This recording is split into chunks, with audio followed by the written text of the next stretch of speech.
ترس کسی پر نہ کھائیں، دوسروں کی اصلاح کی کوشش کریں، اور اگر ان پہ کوئی پریشانی آ جائے، تکلیف آ جائے، تو بجائے ترس کھانے کے ان کے ساتھ ہمدردی کریں۔ ہمدردی کا مطلب یہ کہ آپ کا اور ان کا درد ایک ہے۔ یقیناً جیسے حالات کسی دوسرے شخص پر آئے، کبھی آپ پر بھی آئے ہوں گے، آپ پر نہیں آئے تو آپ کے کسی قریبی لوگوں پر آئے ہوں گے، تو لہٰذا آپ ان کو ڈھارس بندھا سکتے ہیں، ان کی حوصلہ افزائی کر سکتے ہیں کہ کوئی نہیں، سدا ایک جیسے حالات نہیں رہتے، کہ جیسے اللہ تعالیٰ نے بھی قرآن پاک میں بڑے واضح طور پر کہہ دیا کہ یقیناً مشکل کے بعد آسانی ہے، اور یقیناً مشکل کے بعد آسانی ہے۔ 2 دفعہ اللہ تعالیٰ نے ریپیٹ کی اس بات کو، تو یقیناً ہر مشکل کے بعد انسان کے لیے آسانی ضرور آتی ہے۔ میں نے اب تک جو بات کی ہے وہ دوسروں پر ترس کھانے کی بات کی ہے کہ آپ دوسروں پر ترس نہ کھائیں، لیکن ہمارے معاشرے میں کچھ لوگ ایسے بھی ہیں جو اپنے آپ پر ترس کھاتے ہیں، یعنی انہیں ہر وقت یہ محسوس ہوتا ہے کہ ہم بہت مظلوم ہیں، ہم پر ظلم ہو رہا ہے، ہمارے ساتھ تقدیر نے بھی ظلم کیا، ہمارے ساتھ نعوذ باللہ اللہ تعالیٰ کی ذات نے بھی ظلم کر دیا، ہمارے ساتھ ہمارے ارد گرد کے معاشرے کے لوگوں نے بھی ظلم کر دیا، ہمارے ساتھ گھر کے لوگوں نے بھی ظلم کر دیا، اور وہ یہ سوچ سوچ کر اپنے آپ پر ترس کھاتے رہتے ہیں، اور پھر اپنے ہی دکھ پر روتے بھی رہتے ہیں۔ یعنی ان کو یہ دوسروں کے دکھ پر رونے کا اتنا زیادہ ان کو شوق نہیں ہوتا، یا ان کے آنسو نہیں نکلتے، جتنا ان کو اپنے دکھ پر رونے کا بہت زیادہ ہر وقت ان کا دل چاہتا رہتا ہے، اور وہ اپنے آپ کو مظلوم سمجھتے رہتے ہیں کہ ہم جو ہیں وہ بہت زیادہ ستائے ہوئے ہیں اور بہت زیادہ مظلوم لوگ ہیں۔ میرا ایسے لوگوں کے لیے، جو تمام ایسے لوگ ہیں جو صرف اپنی ذات کو دیکھتے ہیں اور اپنی ذات پہ گزرے ہوئے مشکل وقت اور حالات کو دیکھ کر خود پر ترس کھاتے رہتے ہیں اور خود کو مظلوم سمجھتے رہتے ہیں، ان تمام لوگوں کے لیے میں صرف یہی بات کہنا چاہوں گی کہ جس طرح میں نے کہا کہ دوسروں پر ترس مت کھائیں، کہ ہر انسان اللہ تعالیٰ اس دنیا میں پیدا کرتا ہے تو اس کو آزماتا بھی ہے، اس کو پرکھتا بھی ہے، اس کو سزا میں بھی مبتلا کرتا ہے تاکہ وہ پلٹ کر اللہ تعالیٰ کی طرف آ جائے، اور اگر وہ نہیں آتا تو اللہ تعالیٰ پھر اس کو چھوڑ دیتا ہے کہ تم جہاں مرضی جاؤ، تمہاری اپنی مرضی بھٹکتے رہو، پھر جزا و سزا کا دن جو ہے اس دن پھر یقیناً اس کی پکڑ ہو گئی۔ بالکل اسی طرح سے آپ اپنی ذات پر بھی ترس کھانا چھوڑ دیجئے، کیونکہ آپ اللہ تعالیٰ کی اشرف المخلوقات جو ہے اس میں شمار ہوتے ہیں۔ اللہ تعالیٰ نے اپنے انسان کو بڑے محبت سے بنایا ہے، بہت محبت سے اللہ تعالیٰ اپنے بندے کو بناتا ہے، اور بہت خوبصورت طریقے سے اس کو دنیا میں اس کا وجود جو ہے وہ آتا ہے، بہت خوبصورت طریقے سے اللہ تعالیٰ اس کی زندگی گزارنے کے اہتمام کرتا ہے، اور انسان کو بڑا پروٹوکول دیتا ہے کہ 2 فرشتے ہمارے ساتھ ہر وقت موجود ہوتے ہیں، دائیں بائیں ہمارے ساتھ موجود ہوتے ہیں، جو ہماری حفاظت بھی کرتے ہیں، ہمارے نامہ اعمال کو بھی لکھتے جاتے ہیں۔ تو بہت بڑا پروٹوکول انسان کو اللہ تعالیٰ نے دیا۔ تو جب اس قدر پروٹوکول کے ساتھ ایک انسان دنیا میں آتا ہے اور اپنی زندگی گزارتا ہے، اور جب اس دنیا سے جانے بھی لگتا ہے، تو تب بھی یہ کہ اللہ تعالیٰ بڑا پروٹوکول دیتا ہے بندے کو۔ اللہ تعالیٰ کے محبوب فرشتے اس بندے کے پاس آتے ہیں اور پھر اس کو بہت خوبصورت طریقے سے اللہ تعالیٰ کے پاس لے جاتے ہیں، اور یہ تو آپ لوگوں نے ہر جگہ پڑھا ہوگا کہ جو اللہ تعالیٰ کی ذات پر ایمان رکھنے والا، پختہ ایمان رکھنے والا شخص ہوتا ہے، اس کی فرشتے بڑے خوبصورت طریقے سے جان لے کر جاتے ہیں، اور وہ جو اللہ تعالیٰ کا نافرمان ہوتا ہے وہ تکلیف دہ انداز میں پھر اس کی جان نکالی جاتی ہے، کیونکہ وہ اللہ تعالیٰ کے احکامات کی پیروی نہیں کر رہا ہوتا، لہٰذا یہ اس وقت فرشتوں کا بھی اس پر غصہ ہوتا ہے، اور وہ اس سختی کے ساتھ اس کی جان قبض کرتے ہیں کہ اس بندے کو احساس ہو، وہ بندہ اس وقت فیل کرے کہ یہی زندگی تھی تھوڑی سی جو کہ میں نے نافرمانیوں میں گزار لی، اور آخر یہی میرا انجام تھا جس کی میں نے کبھی پرواہ نہیں کی تھی۔ تو انسان بڑے اعزاز کے ساتھ اس دنیا میں رہ رہا ہے، اللہ تعالیٰ نے بڑی عزت و تکریم دی ہے اس کو، تو پھر وہ انسان اپنے اوپر ترس کیوں کھاتا ہے؟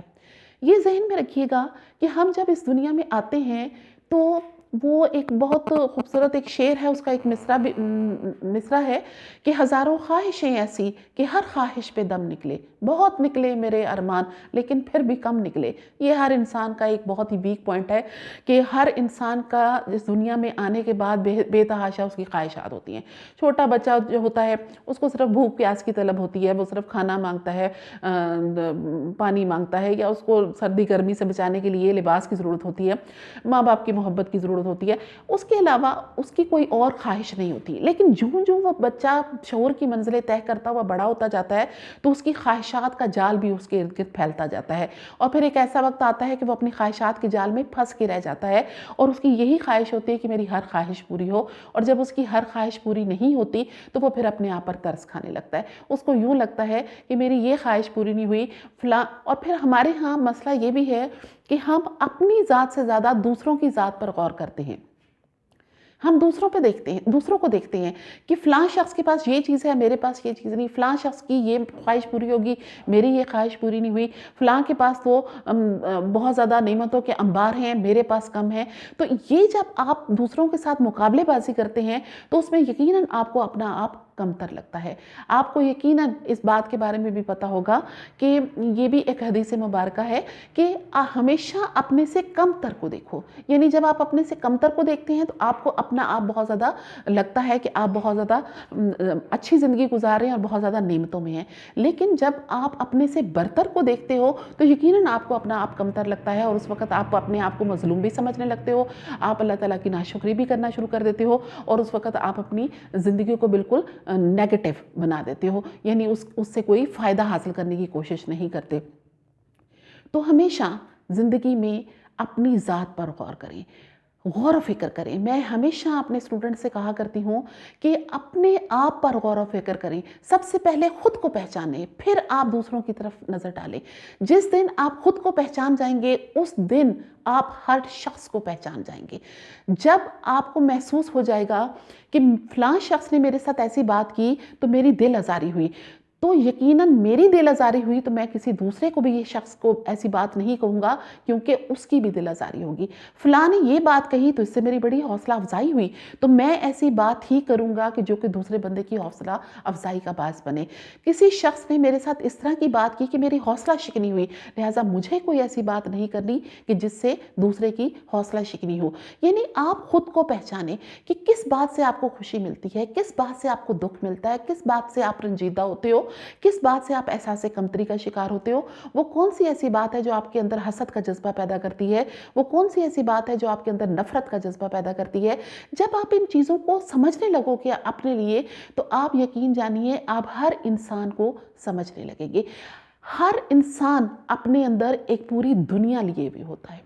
لیکن ہم لوگوں نے کبھی خود کو سمجھنے کی پرکھنے کی کوشش ہی نہیں کی. میں اپنے اسٹوڈنٹ سے ہمیشہ یہ کہا کرتی ہوں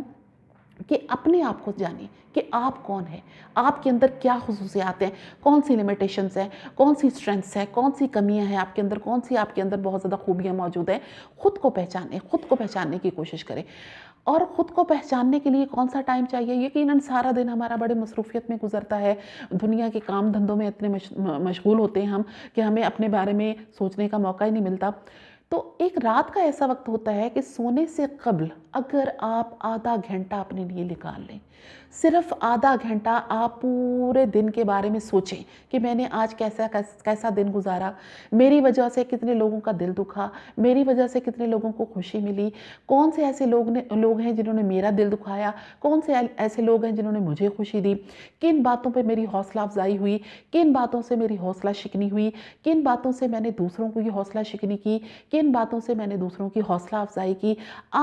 آج پورے دن میں نے کون سا ایسا اچھا کام کیا جس سے میرا دل خوش ہوا، آج کون سے ایسے برے کام مجھ سے ہوئے کہ جس کی وجہ سے مجھے پچھتاوا محسوس ہو رہا ہے. یہ آپ رات سونے سے پہلے ذرا آدھا گھنٹہ نکال کے اپنے بارے میں سوچئے، بہت غور کیجئے. پھر آپ صبح کے ٹائم جب آپ کی آنکھ کھلے اذانوں سے پہلے تو پھر ایک آدھا گھنٹہ نکالیے اپنے لیے اور غور و فکر کریں آنے والے دن کے لیے کہ کل جو دن گزر گیا اس دن میں نے یہ چیزیں دیکھی، محسوس کی،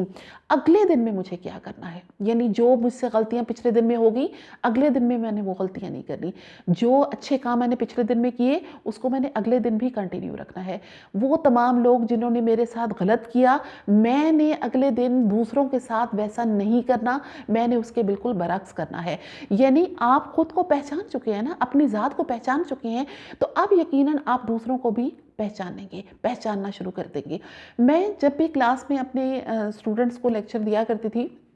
تو میرے سامنے مختلف قسم کے اسٹوڈنٹ بیٹھا کرتے تھے، لڑکے بھی ہوتے تھے، لڑکیاں بھی ہوتی تھیں۔ میرے پاس یقیناً یونیورسٹی کے لڑکے لڑکیاں ہوتے تھے، تو یقیناً وہ ینگ جنریشن تھی۔ تو کئی دفعہ اس طرح کی وہ حرکت کر جاتے تھے کہ جو کہ مجھے بری لگتی تھی، میرا دل چاہتا تھا کہ میں ان کو ڈانٹ دوں، لیکن میں چند سیکنڈز کے لیے ریاکشن کرنے سے پہلے سوچ لیا کرتی تھی کہ اگر اس سیٹ پر میں بیٹھی ہوں اور یہاں پر کوئی میرا ٹیچر ہو، اگر وہ مجھے اس طرح کی بات کہے گا تو مجھے ناگوار گزرے گی۔ اگر میرا دل کہتا کہ ہاں تو پھر میں ریاکشن نہیں کرتی تھی، اور اگر میرا دل کہتا کہ نہیں یہ بات مجھے معیوب نہ لگتی کیونکہ میری حرکت ہی ایسی تھی، تو پھر میں ریاکٹ کر لیتی تھی اگلے اسٹوڈنٹ کے کسی بھی ایسے عمل پہ جو کہ مجھے ناگوار لگا، کلاس کے اندر جو ایسی بات نہیں ہونی چاہیے تھی اس کے خلاف۔ تو اس کا مطلب یہ ہوا کہ میں نے چند سیکنڈز کے اندر اپنے آپ کو جج کیا اور اس کے بعد ریاکشن کیا۔ تو اگر ہم اپنی ججمنٹ کرنا شروع کر دیں، رفتہ رفتہ جب ہم رات کو سونے سے پہلے، صبح اٹھنے سے پہلے اپنا احتساب کریں گے، اپنی ججمنٹ کریں گے، اپنے اندر کو پہچانیں گے، اپنی خوبیوں خامیوں کو پہچانیں گے، اس کے بعد آہستہ آہستہ ہم اتنے عادی ہو جائیں گے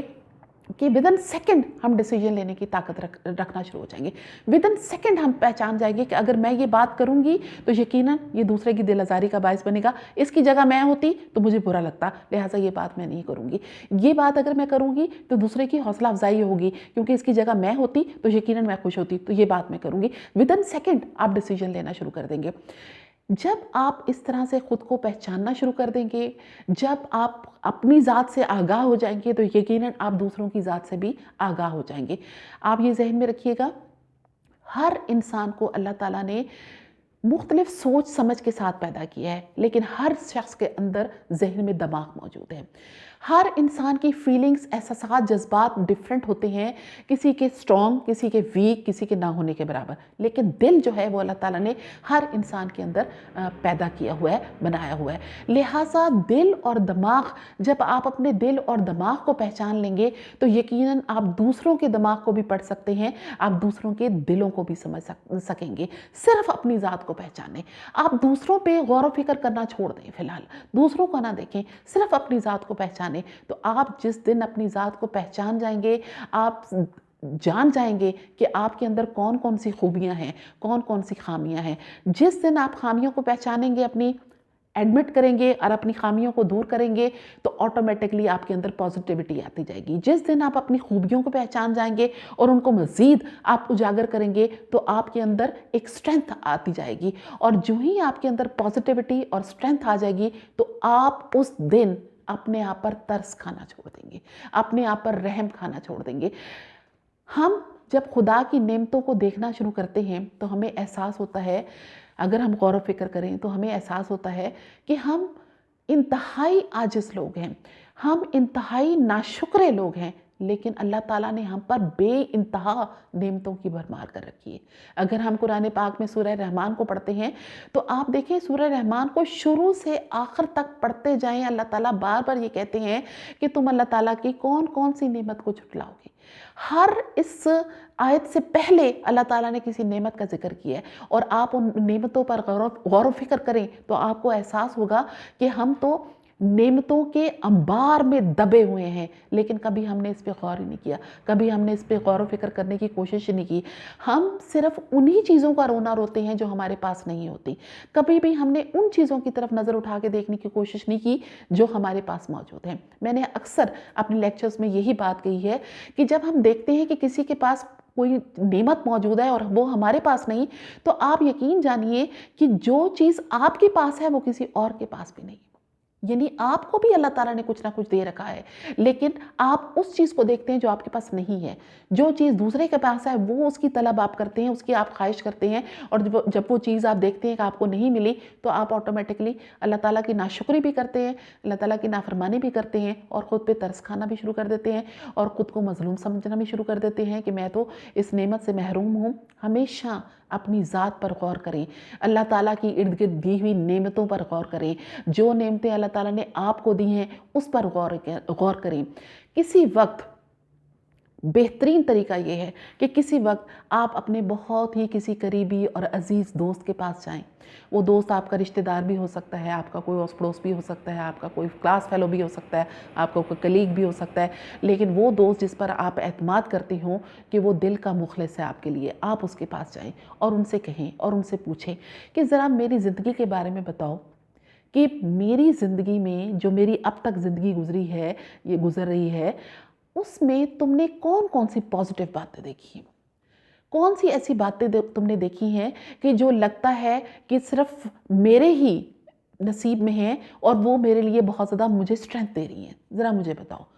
وہ شخص یقیناً جو مخلص ہے وہ آپ کو اور دانش مند بھی ہے ایسا دوست، وہ آپ کو ایک ایک کر کے گنا دے گا کہ یہ چیزیں جو ہیں آپ کے پاس بہت بڑی نعمتیں ہیں جس کو ہم بھی محسوس کرتے ہیں اور ہمارے فرینڈز بھی اکثر بات کرتے ہیں کہ ہاں جی اس کے پاس تو یہ بات ہے، اس میں تو یہ بات ہے، اس کے پاس یہ کوالٹی ہے. ہم اکثر اس کا آپ کی غیر موجودگی میں تذکرہ کرتے ہیں. پھر آپ ان سے پوچھیں، اسی مخلص دوست سے پوچھیں کہ اچھا یہ بتائیں کہ آپ کون کون سی ایسی باتیں ہیں جو محسوس کرتے ہیں کہ میرے پاس نہیں ہیں، کون سی ایسی نعمتیں ہیں جو محسوس کرتے ہیں میرے پاس نہیں ہیں. وہ مخلص اور دانش مند دوست آپ کو بتا دے گا کہ آپ کی زندگی میں ان چیزوں کی کمی ہے، اور جب آپ دونوں نعمتیں جو آپ کے پاس ہیں اور جو نہیں ہیں دونوں کا موازنہ کریں گے تو آپ یقین کریں کہ 98% آپ کے پاس نعمتیں موجود ہیں.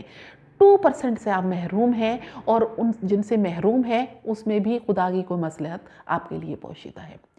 دوسروں سے پوچھئے اپنے بارے میں. اگر آپ خود اپنے بارے میں ججمنٹ نہیں کر سکتے اور آپ کو بار بار یہ لگتا ہے کہ آپ بہت زیادہ مظلوم ہیں، آپ کے پاس کچھ نہیں ہے، نعمتوں کی کمی ہے، دوسروں سے پوچھئے. لیکن کس سے پوچھئے؟ وہ دوست، وہ آپ کا ساتھی جو آپ کے لیے انتہائی مخلص ہے اور دانش مند ہے، سوچنے والا ہے. کسی کم عقل دوست سے مشورہ مت لیجیے گا، کیونکہ ہمارے ہاں تو لوگ آپ لوگوں کو دوسرے بندوں کو حوصلہ شکنی ہی کرتے ہیں. وہ تو اگر آپ کسی ناسمجھ بندے کے پاس بیٹھ کے پوچھیں کہ ذرا مجھے بتائیں کہ میری زندگی میں کون کون سی کمیاں ہیں، تو وہ آپ کو 98% آپ میں کمیاں بتا دے گا، اور جب آپ کہیں گے کہ نعمتیں بتائیں تو وہ کہیں گے نعمتیں تو مجھے کوئی بھی نہیں نظر آ رہی، اور آپ اس کے پاس سے بڑے ڈپریشن کی حالت میں اٹھ کے جاؤ گے. لہٰذا یہ ذہن میں رکھیے گا کہ دوست آپ کا دانش مند بھی ہونا چاہیے اور مخلص بھی ہونا چاہیے، اللہ والا ہونا چاہیے. تو وہ یقیناً آپ کو بالکل صحیح تجزیہ کر کے آپ کے سامنے پیش کرے گا، اور جب آپ وہاں سے اٹھ کے آؤ گے تو آپ انتہائی ہلکے پھلکے ہوگے، اور آپ کو لگے گا کہ یا اللہ تو نے تو جتنی نعمتیں مجھے دی ہیں شاید دوسرے کسی شخص کو نہیں دی. اور پھر آپ نہ صرف شکر ادا کریں گے اللہ تعالیٰ کا، بلکہ آپ بھرپور زندگی گزاریں گے، ان نعمتوں کے ہوتے ہوئے ان نعمتوں کو انجوائے بھی کریں گے، ان کو ریئلائز بھی کریں گے. تو بس آج کے اس لیکچر میں صرف یہی پیغام آپ تک پہنچانا چاہتی تھی کہ وہ تمام لوگ جو سیلف پٹی یا خود پر ترس کھانے کے مرض میں مبتلا ہیں، خدا را اپنی اس مرض کو خود ہی دور کیجئے. جو طریقے میں نے بتائے ہیں ان پر عمل کیجئے. آپ یقین کیجئے گا کہ آپ اپنے پر ترس کھانا چھوڑ دیں گے، اور اس کے بعد آپ نہ صرف خوشحال ہوں گے بلکہ آپ اپنے آپ کو بہت زیادہ بہتر محسوس کریں گے. میں یہ نہیں کہتی کہ آپ احساس برتری کا شکار ہو جائیں کہ کہیں کہ ہاں جی میں تو بہت زیادہ ہی بہتر ہوں. نہیں، احساس برتری کا بھی شکار نہ ہوں، اپنے آپ کو معتدل رکھیں، لیکن یہ کہ آپ اللہ تعالیٰ کے شکر گزار بندے بن جائیں گے اور کبھی بھی خود پر پھر ترس نہیں کھائیں گے. اور اگر آپ ساری زندگی اسی طرح خود پر ترس کھاتے ہوئے مظلوم بنتے ہوئے گزار دیں گے تو آپ یقین کیجئے کہ نہ صرف آپ اپنی زندگی کو خراب کریں گے بلکہ اپنے ارد گرد کے ماحول کو بھی خراب کریں گے، ارد گرد کے لوگوں کو بھی ڈپریشن کا شکار کریں گے. لہٰذا اپنی اس عادت کو ختم کیجئے. میں نے آپ سے کہا کہ 90% لوگ جو ہیں وہ اس مرض میں مبتلا نہیں، 10% لوگ جو ہیں وہ اس مرض میں مبتلا ہیں، جو یہ سیلف پٹی کا جو آپ کا نفسیاتی مسئلہ ہے. تو 90% لوگ جو ہیں ان کی ذمہ داری بنتی ہے کہ ان 10% لوگوں کو اس مرض سے نکالیں، اور 10% لوگ جو ہیں وہ اپنے آپ کا تجزیہ کریں، اور ان کی ذمہ داری بنتی ہے کہ وہ اپنے اس مرض میں سے نکلنے کے لیے کسی دانش مند بندے کا ساتھ لیں، کسی مخلص انسان کا ساتھ لیں. اور اس میں کوئی ایسا پرابلم بھی نہیں. ہمارے ہاں جب ہم بیمار ہوتے ہیں ہم ڈاکٹر کے پاس چلے جاتے ہیں، لیکن آپ جب اس طرح کی نفسیاتی الجھاؤ کا شکار ہوتے ہو تو آپ کسی سائیکیٹرسٹ کے پاس جانا یا سائیکالوجسٹ کے پاس جانا پسند نہیں کرتے، کیونکہ ہمارے ہاں یہ ہوتا ہے کہ ہاں جی جو دماغی مریض ہوتے ہیں وہی جاتے ہیں۔ ایسی کوئی بات نہیں ہے۔ جس طرح سے آپ کا سر درد کرتا ہے، آپ کو نزلہ زکام ہو جاتا ہے، آپ کا پیٹ میں تکلیف ہے تو آپ کو ٹیبلٹ لیتے ہیں، اس کا علاج کرتے ہیں، تو بالکل اسی طرح سے جب آپ نفسیاتی طور پر کسی قسم کی پریشانی کا شکار ہوں تو آپ فوراً کسی سے مشورہ لیں، کسی دوست سے مشورہ لے لیں، اچھے دانشمند دوست سے مشورہ لیں، اسٹوڈنٹس ہیں تو اپنے کسی بہترین استاد سے مشورہ لیں، آپ اپنے والدین سے اس چیز میں مشورہ لے سکتے ہیں، اور اگر آپ کسی کو نہیں بتانا چاہتے تو آپ سیدھا کسی سائیکالوجسٹ کے پاس جائیں اور اس سے آپ مشورہ لیں، تو وہ آپ کو اس چیز کے بارے میں یقیناً آپ کی کونسلنگ کرے گا اور آپ کو اس بہت بڑی جو ایک نفسیاتی مسئلہ ہے اس میں سے نکالنے کی پوری طرح کوشش کرے گا۔ یقیناً میری باتیں آپ کو پسند آئیں ہوں گی، اس پہ غور و فکر ضرور کیجیے گا اور اپنا بہت خیال رکھیے اور ذہن میں رکھیے گا کہ اللہ تعالیٰ کی نعمتوں کا شکر ادا کریں۔ اللہ تعالیٰ ہم پر بڑا مہربان ہے، جتنا ہم شکر ادا کریں گے اللہ تعالیٰ اتنا ہم سے راضی ہوگا اور اللہ تعالیٰ کے گڈ بک پہ ہمارا نام آ جائے گا، اور یہی سب سے بڑی آپ کے لیے کامیابی ہوتی ہے کہ آپ اللہ تعالیٰ کے اچھے بندوں میں شمار ہونے لگو۔ اللہ تعالیٰ ہم سب کو اپنے نیک بندوں میں شمار کرے، اپنے پسندیدہ بندوں میں شمار کرے، اور ہمارے اللہ تعالیٰ کی رحمت کا سایہ ہمیشہ ہمارے سروں پر رہے، اور اللہ تعالیٰ ہماری ہر قدم پر حفاظت فرمائے۔ اپنا بہت خیال رکھیے گا اور ہمیشہ اپنی زندگی کو خوشگوار انداز سے گزاریے گا۔ بہت شکریہ۔ اللہ حافظ۔